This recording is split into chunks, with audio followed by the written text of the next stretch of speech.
Welcome to episode number 41 of the National Land Realty Podcast, where we discuss all things land. Our goal here is to inform, educate, and entertain those of you who own land or are interested in the buying and selling of land throughout the United States. My name is Mac Christian, and I am the Chief Marketing Officer here at National Land Realty. I'll be your host for this episode. Now, sometimes you have to toot your own horn. This past year, National Land Realty took stock of the performance and culture of our 90-plus offices and chose to award the office that we felt exemplified National Land Realty. Today, I'm talking with Aaron Sutton. He's the managing broker of our Kinston, North Carolina office and the recipient of this Office of the Year award. This is a conversation about workplace leadership that holds value for aspiring brokers, agents, and potential clients. This is the type of office that you want to work for as an agent, the type of leader that you should aspire to be as a broker, and the type of culture that you want to work with as a client. Now sit back and enjoy.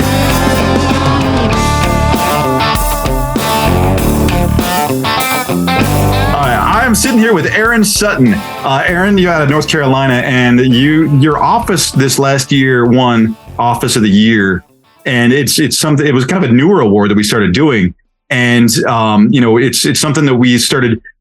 We wanted to give an award to the office that has a great culture, does great business, and you have that. And I wanted you to tell me a little bit about that award, and I sort of want to jump into. How does that relate to what does a great culture do for clients and how does that really benefit them? But first, I just wanted you to tell me a little bit about the award and what you've kind of built with your team. Yeah, I'm glad to be up here again, Mac. Office of the Year, it was an unexpected award. Very grateful for the award, but like I say, it was unexpected, but my team of guys that work with me and there is no I in our team. But with that being said, I've got agents across the eastern side of North Carolina that have basically turned into two brothers of mine. They're great friends and they're smart at land brokerage, and they're really good at building relationships, which is what I'm really good at. So when you got two people that are really good at relationships, they either get along or they hate each other. And so we get along really, really good with all my guys. So it was a grateful award. All the guys were happy to get it because each one of them, it wasn't, like I say, it wasn't a me award. This was our office award, that showed how well that we mesh and also the business side of things. We had an outstanding year. I don't have the numbers in front of me, but we sold a bunch of land. And that was in a down year as well. Yeah. Yes, sir. Nationally, I'm going to say nationally, not for you guys evidently, but nationally, we started reaching a plateau point in the real estate market, just land, residential, all that kind of thing kind of slowed down in the last year. And you guys were able to maintain momentum. Yeah, we started noticing that some states were slowing down like last May, spring going into summer of last year. And we held strong all the way to the end of the year. Ended up selling the largest tract that National Land's ever sold, acreage wise, there in December. So it did hold strong for us, but it had a lot to do with our culture and our team. Yeah, well, and then I'm just from an overhead perspective, what did you guys, what did you and your team notice that sort of kept that market strong? And what were the areas? Was it specifically hunting land? Was it more ag related or was it more recreational? Honestly, it was a little bit of everything. Towards the end, here in North Carolina, the way that I see markets is in quarterly increments. Usually at the first of the year, things are a little bit slow. You've got some timber companies that are buying stuff. But a lot of people are coming out of that winter mode and they haven't really got into full spring of buying stuff. Then tax season comes around and they got a little extra free money or whatever, didn't have to pay as much taxes as they thought they were going to. So they kind of start looking at waterfront properties and beach stuff, family oriented properties, and your timber companies will really start to pick up stuff for the spring. Then as your fall comes in, you start seeing more people start calling about recreational properties. And it usually happens the week after 4th of July. Most outdoorsmen and women, they get through what I call family season of the beach. They've gone on their family vacations and they're all sitting on the beach and the buddies are going, all right, boys, where are we going to hunt at this year? And it is like a light bulb. Every year, the week after 4th of July, I put 2 or 3 properties under contract just off of that principle alone of a couple guys looking hunting land and where we're going to be at this year. So, and then by the end of the year, you've got guys that are trying to spend a little money for tax purposes. That's great insight. I mean, it makes a lot of sense, especially in your area, but I think it makes sense nationally too, as far as trends that can be sort of outlined as the year goes along. But let's get back to, sorry, will you go ahead? So I kind of got straight away from there, more about markets, but putting my team together, it's these guys are smart in all these avenues, whether it's hunting properties or timber type properties, through investments. My guys are pretty spot on it. So I give them a lot of credit. Yeah. So how do you find them, and what's sort of what you look for, and how do you build a culture from the ground up? Because you've taken up and built your office, and how many agents do you have now in this office? We got, I think, 12 or 13 in the office now, but it's a real simple mindset, and some people could say it's wrong, but this is just what works for me and for my guys. When we started hiring them, Josh Pelletier was my first hire, and I looked at a guy in him that loved hunting. He loved fishing. People trusted him. And I've known him all my life technically, but he's a guy that I could hang out with outside of the real estate world. And then my next hire, Cliff Holloman, he was just a good dude. My wife and his wife knew each other, and we hung out some, and I really enjoyed being around him. And I could tell that he was a trustworthy guy. And then it's just fallen into place since then. And I use the old analogy, birds of a feather flock together. And if you look at my team of guys, we all are like-minded. We all like hunting, fishing. We'd rather be outside than inside. Most of us enjoy sports. So we could literally sit down and be friends outside of a work environment, which allows us to come to our events, like the summit or whatever.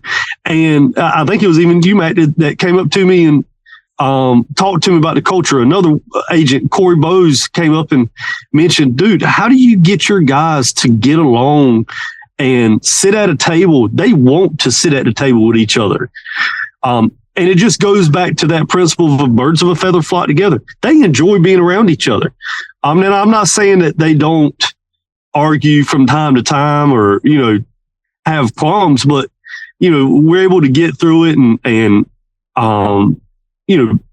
when you get through little issues, you build trust with each other and you're building a better relationship. So that's the principle that I put behind them. I was going to say, so you've used the word trust. I started counting the first time you said it. You've said it 3 times now. You've used the word trust, and you used it in a way that said people I can trust and people that trust each other. Is that sort of the key element that you look for when you bring an agent on board, and how you build a team that is as productive as you've built? Is it a level of, you look for trustworthiness primarily? So from 2 fronts, yes. I used to use the analogy of building relationships 1 acre at a time. Okay. And national land is nothing but building relationships. That's what I preached from day one. But in order to build a relationship, whether it's in marriage or with your kids or with coworkers, you've got to have trust. If you don't have trust, you don't have a relationship. So, I use trust as much as I should probably say but as a filler word. But that's how I live my life of these guys have got to trust me, and I've got to be able to trust them. I've got to trust that when I pick up the phone and call them and say, hey, Joe Smith needs you to go show them this tract of land. I've got something else going on. I can trust them that they're going to do a good job. And if I can't trust them, then I don't need them on my team. So how often have you talked to somebody who is curious about your industry that you turned down? A lot, honestly. Yeah. On two types of scenarios. I mean, we have people all the time ask us, man, I'd love to get my real estate license, come work for you. But one of the ways that I built my team was everybody gets their own little territory. Okay. I let one guy work 4 or 5 counties and then another guy work a different 4 or 5 counties. And I won't hire anybody inside that guy's 4 or 5 counties. Unless he's not producing or just won't answer the phone no more, whatever it might be, which I haven't had that scenario yet, but I won't hire anybody in their area without talking to them first and, maybe restructuring or something like that. But they have a little area there to build a nest egg of business. And so your question is, do I have people that come to me wanting to be involved in this culture? I do. But I can't necessarily hire everybody because I've already made promises to, the guy that's working for me that I can't break. And if I do, then I'm breaking their trust. Which I was going to say, that's exactly plays into what you were just talking about, is your team trusts you to watch out for their best interest, just as you're watching your team. You're trusting them to conduct themselves in a way that you deem acceptable, which you spoke to. Yep. Answering the phones and getting back. How much do you keep tabs on that? Is it just like, you kind of follow up to make sure that they're following up with their leads, that kind of a thing? Or? Well, it's like with any business, if you got guys that work with you, you know who the good ones are and the bad ones are. One of my guys, he is terrible at paperwork, and I have to double check everything that he does. And, and it's kind of an error, an initial here or whatever it might be. And I'm like, hey man, you forgot this one. Let's get it straightened. And, so who's going to call and who wouldn't, which, obviously all my guys, I feel comfortable, sending anybody to any one of them and knowing that they're going to get the job done or do what I've asked of them. But it also turns into, and I saw on one of the social media things, it was a speaker up there and talking about different, analogies and stuff, but serving versus dictatorship is huge for me. I don't go to my team. We're all equals in my mind. I'm no better than they are, and they are no better than I am. We all work together to earn money at the end of the day. I am not a dictator in the fact of I'm going to beat you over the head if you don't do this, this, and this just right. I'm more of how can I serve you to make your job better?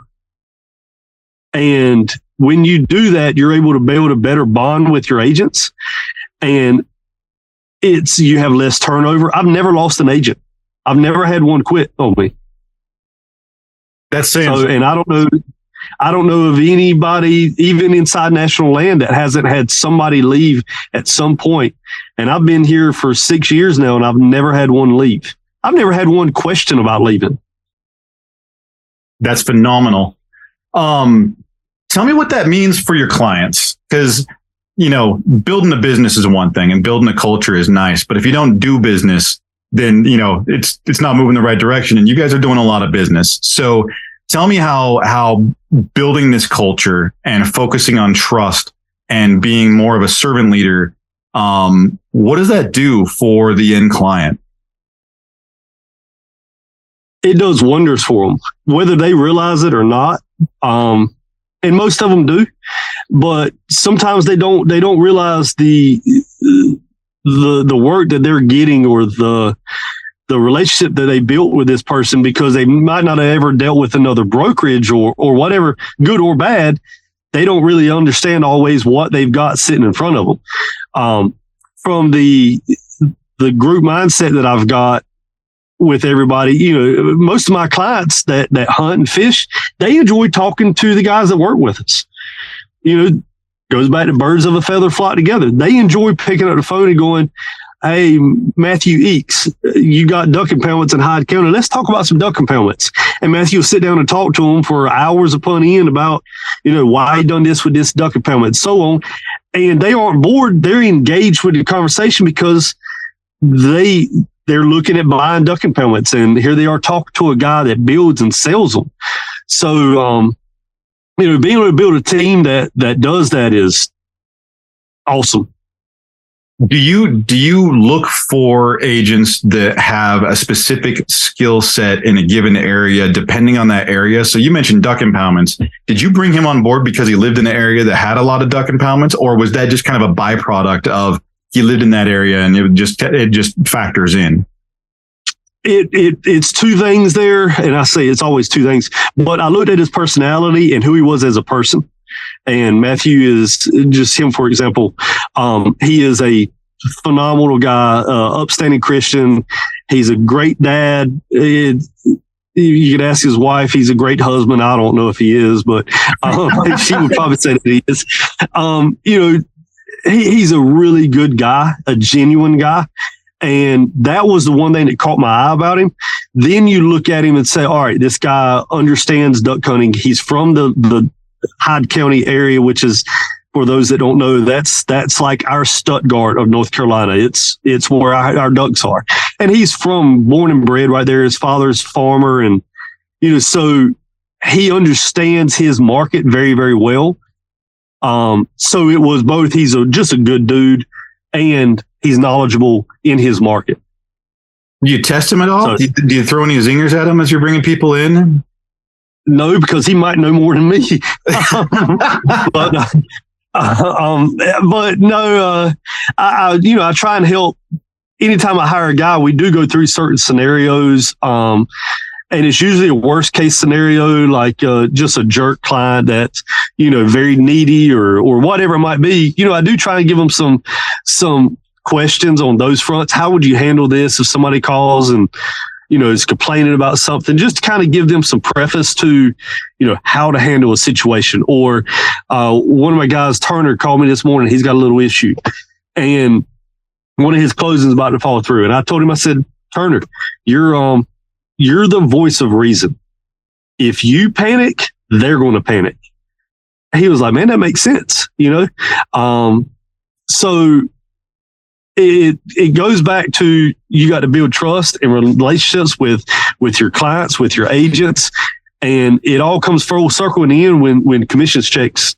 We really don't even call it commission checks. We call it changing deeds is what we do for a living. We aren't getting paid on commissions or whatever. We change deeds. Yeah. Well, and so you mentioned working with your team is from a mentor perspective, and your approach to leadership is more of that servant style leadership that I think is, it's become more and more evident as the years go by and as businesses change, that is preferable to almost any other kind of leadership, is leaders that provide for their teams. But how often does your team collaborate internally? Not say necessarily with you, but like between the agents and stuff. Honestly, they talk. I don't even know how many times a day that they talk. I'll talk to one of my agents, and he'll say, "Yeah, I just got off the phone with Josh, and he was helping me with so and so wetlands issues or whatever it might be." I don't know how often they talk, but I know there is somebody on my team talking to each other every single day, and that goes back to the friendship side of things. All of my guys are outside of real estate. One guy was in law enforcement. So if we've got an issue with a trespasser or a poacher, they know they can call him, and he can kind of give them some insight on, how to handle a situation, tell a landowner or deal with the law.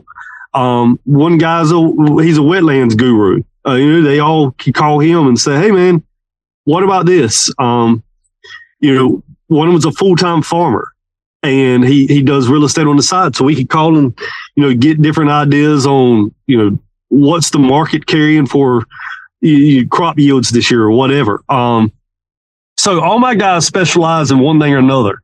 And so that helps them also be able to communicate more or have more of a reason to communicate. Yeah. So, and what it sounds like is by building a culture where people trust each other and there's I don't want to say friendship because some of those relationships go to like the acquaintance level, but it's people that can relate to each other. But Right. by building something like that, when a client comes on board with one of your crew, they get essentially the guidance of 13 agents when they're coming on board. And there's a team effort, and they're not just relying on the input of one person. That person's going to be reaching out to the other team members to get input, right? I call it a book of knowledge, man. And you got different chapters. Chapter 1 might be this guy. Chapter 2 might be the next one. What book do you need to read today? Or what chapter do you need today to get you through it?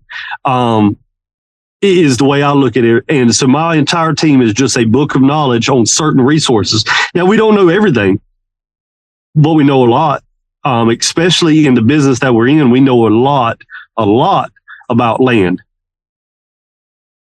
And how does that compare to some of the other players? And I by no means want to get into the ball game of like throwing other brokerages under the bus or anything like that. I don't want to venture in that territory, but I'm sure that you've seen your share of good and bad actors in the field.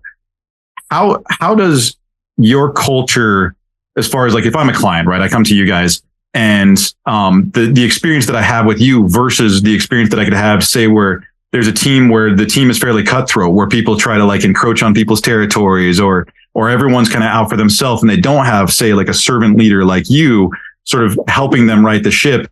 What's the experience difference going to be? I don't know about other brokerages.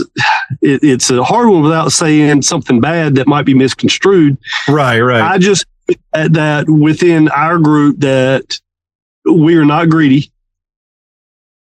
Full circle. We want you to walk away with a happy transaction that you ended up getting what you wanted, and the seller ended up getting, he felt comfortable. At the end of the day, they can both shake hands and say, "Hey, nice doing business with you." But from another broker standpoint, there's brokerages out there that we know to stay away from. Then the Whitetail Properties here in North Carolina, we have an upstanding relationship with them. Every year, we get pictures due. We do different benefits together. We have a great, it's a competition relationship, competitive relationship, but it's a friendly competition. We all know that in the end of the day that we're not going to screw each other over, and we're going to try and do best to help each other out. And I know that we've sold properties of theirs and they've sold it of ours, and talked to the clients after when they were like, "That was pretty cool seeing y'all like interact." So I can't say that for everybody, for all the different companies, but I do know that with them, we build a relationship where they trust us and we trust them. I was going to say, because even if they are competitive brokerages, you end up working together because one of them might have a listing that you end up having a buyer for, right? Yep. So if I'm coming and I'm approaching a brokerage, I've never sold or bought land before, how would I want to vet that brokerage to tell if not everybody is lucky enough to live in your area, right? So not everybody can work with you guys. So if I'm talking to a brokerage, what's some things I can do to sort of vet that scenario? Is it the fact that, are you going to push back if I have a terrible idea? Is that how if I know you're being honest, or what's some of the things that I should pay attention to? Well, first of all, don't let commission misconstrue your mind. I want to charge 2 or 3% commission. First of all, that's the biggest no, because sometimes you pay for what you get. You get 3% commission on something, and it's like, man, I got a deal on that commission, but you're not getting the service. They don't do their good job on pictures or the marketing stuff because they know that they aren't going to get a lot out of it because they're working for so cheap. It's just like any industry. You pay somebody a little bit of money, you're going to get a little bit of work out of it. So first of all, commission, don't let that change your mind. Look at who the company is. Look at some of their resources, some of their referrals. Look at their previous, clients and how they handled their listings. Did they take good photos? Did they word stuff correctly? How are they perceived by social media? you can look at somebody's social media, and you see this a lot with college sports. Coaches now, when they go to recruit a college kid to play for them, they're looking at their social media and going, all right, what kind of kid is this? It's the same thing goes back to us, even though we're adults now. Go back and look at their social media. Everybody's got one. See what kind of person they are. Are they family oriented, or are they, partying all the time? Whatever it might be. Right. So do your research on who you're dealing with. Then also do your research on the company themselves, what they're going to provide to you. And do they know what they're talking about? If somebody calls and says, hey, I want to list a duck impoundment, hey, this is Matthew Eakes. He's your guy, So that will go a long ways with you. I was going to say I keep on repeating pretty constantly, because we do a fair amount of sales coaching here internally and stuff. And I'm always repeating, you are who your resume says you are. And I think you're kind of speaking to that when you're talking about, go look at their previous listings. And if they're taking trash photos, if they do a trash write-up, if it isn't marketed effectively, then you can see that in the previous sold listings that somebody has. You can look at their background and you can look at that's their resume, right? Like whatever they're telling to you up front is not necessarily their resume. That's their spiel. Go look at the actual work, right? They sold 3 properties in 5 years. You go, I don't know if I want to live with this guy, So yeah, that's right. Excellent. So, as you're building a team up, what do you do on a consistent basis to keep your team in tune? Like building a team up and getting the right people in the right places is only the start of the battle, right? So how do you keep your team engaged, and how do you keep them caring about what they're doing and each other? So letting them talk amongst themselves, hey, everybody's got everybody's cell phone number. Y'all call, hang out, whatever y'all want to do. And that goes back to the whole, everybody's kind of alike, so they all enjoy talking to each other. Then it goes into ribbing each other a little bit. Just guys being guys. One of them might be a Clemson football fan, and one might be Alabama or Georgia, and let them have that camaraderie of different rivalries and stuff. But then every year we do a Christmas party. That is a huge event. It's a lot of fun for all the guys. And then we also do one in July. We got it coming up soon. It's called Christmas in July. So we try and get together. Everybody just come up. We hang out. We do, like a dirty Santa gift with, which I actually provide. And they're really, really good gifts. Anything from Yeti coolers to, a fine bottle of scotch or something. And we play the old dirty Santa game where everybody could take, and you know how that game goes. But it brings us all together. We get to have a good time, but we try and get together twice a year for those 2 specific reasons. Then we also try and do different, pheasant shoots and tower shoots where we can just kind of hang out and be ourselves. Outside of those 2 main events. And then obviously we got our national summit every February, that everybody gets to go to. We had a good crowd this year, which was really nice because we won office of the year. And it would have been really bad if it was just like me and one other guy out there on the office and nobody showed up. But luckily all of our guys were there. I was going to ask, with these events that you're doing, do you bring clients into that? So like, do you incorporate them into like the office culture, and it's kind of a celebration between you guys and clients, or is it just you guys? So the 2 Christmas parties that we do is just our guys. We'll bring clients into some of these pheasant hunts, tower shoots that we do. A couple of guys want to do some fish tournaments, so they'll bring some clients with them.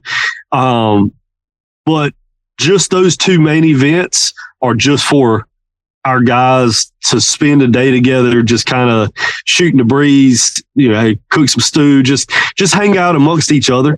But we do certain events with clients.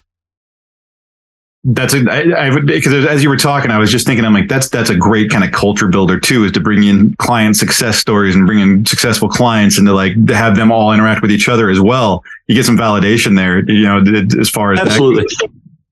One thing that you do that's really unique that I wanted to highlight, and I don't know if you think this plays a role into the success of your office, is you've done a lot of things as far as branding. I'm looking, you got a shirt on right now with a brand that I know that you guys developed. I can see the trailer. That's a full trailer in back of you.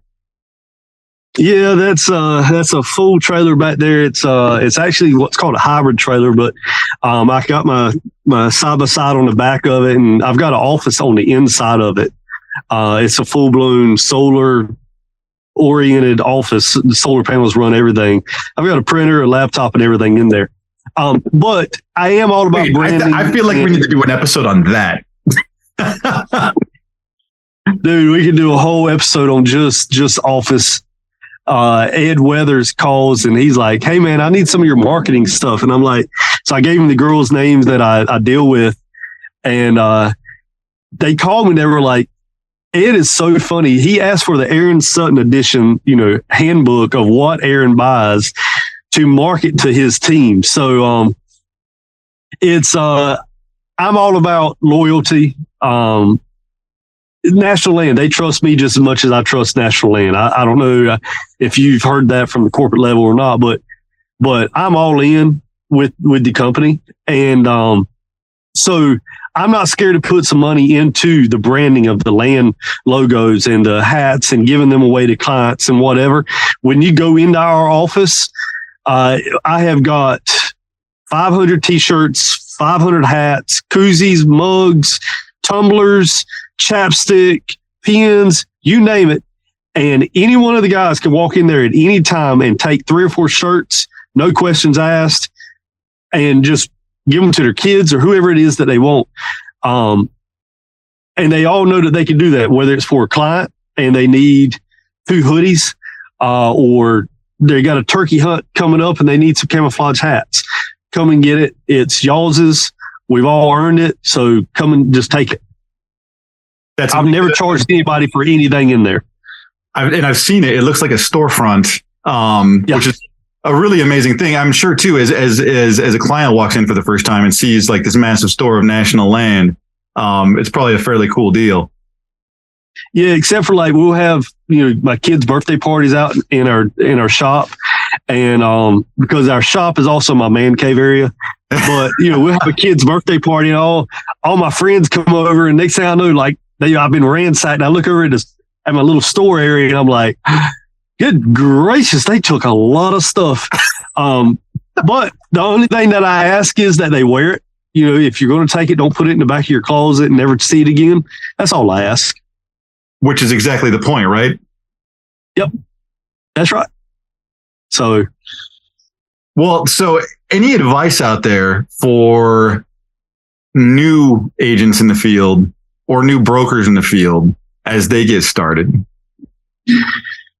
Yeah. What you put into it is what you get out of it.